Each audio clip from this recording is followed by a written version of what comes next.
Hey everybody, welcome to another episode of Chad's Beer Reviews, another episode of All Viewer Request Month. And finally, somebody requested something other than a macro lager. This was requested by Jeremy, better known as X-Power User, who used to do video beer reviews and then quit, so I don't know why he quit. But anyways, this is from his home state of Pennsylvania, the Victory Hop Devil Ale. It's an IPA, as you can see. Kind of long, banal description on the side there, blah blah blah. 6.7% ABV. Well, that's quite dark for a single IPA. That's borderline copper, kind of like the Amberbach from last night. More on the orange side. Not much of a head on there. I did give it a vigorous pour though. It's like a pinky. It's like yellow, soapy. East Coast all the way, just tons of pine on this one. Yep, tons of pine, probably Cascade, Simcoe hops. I don't know what type they're using, it doesn't say, but yep. Pine, little bit of flowers in there maybe. Kind of a sweet cereal taste too, so it's probably a very well balanced IPA, but East Coast ones tend to be, so let's give it a try. Cheers.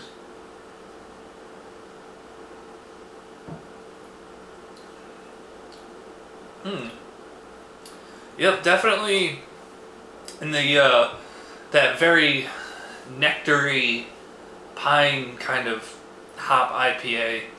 It did have some kind of a tropical fruit juice quality through the middle there. Nice sweetness.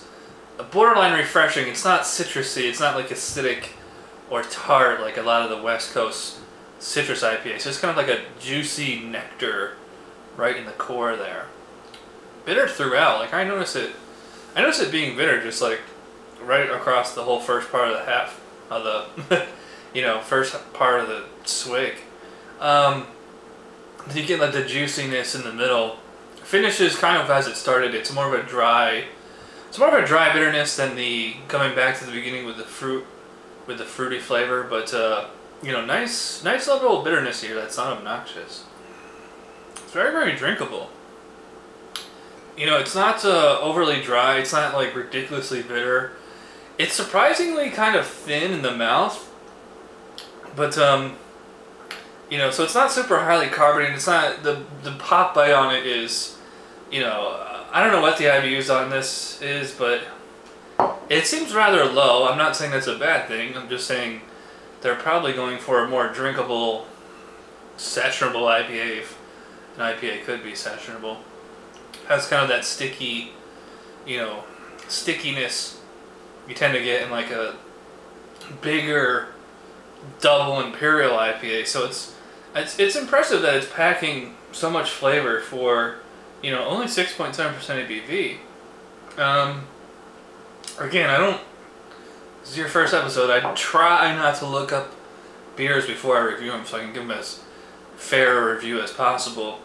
So I don't know what hops and malts are using in this, what the IBUs are, or anything like that. All I know is what I have in front of me, and it's pretty good. Now it's getting warmer. It's kind of, the flavors are kind of homogenizing. The bitterness is getting more dry. That kind of tropical fruit flavor across the middle is kind of fading away.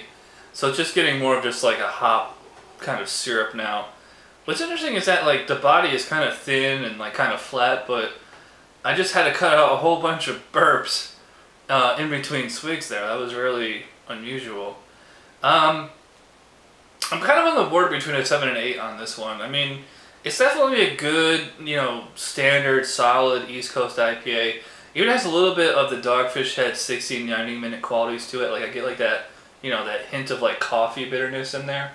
But I mean, it's just playing that role of the East Coast piney IPA, and like it doesn't really, take any chances or do anything new. I mean, that's not to say that's a bad thing. I mean, if it's playing the right notes, that's fine by me. But yeah, I think I'm gonna give this a 7. It's a good beer, a good IPA, a great. I mean, anybody asks what's a classic example of East Coast IPA? This is a good example. Southern Tier regular IPA is a good example too. Dogfish Head 60 Minute, also a good example. But yeah, thanks again to Jeremy for requesting this beer. I know they also have the Hop Wallop, which I had when I was in Key West. I think I had this when I was down there too. But yeah, I mean, it's a good solid American East Coast IPA. So that does it for this episode of Chad's Beer Reviews. I'll see you next time. Cheers.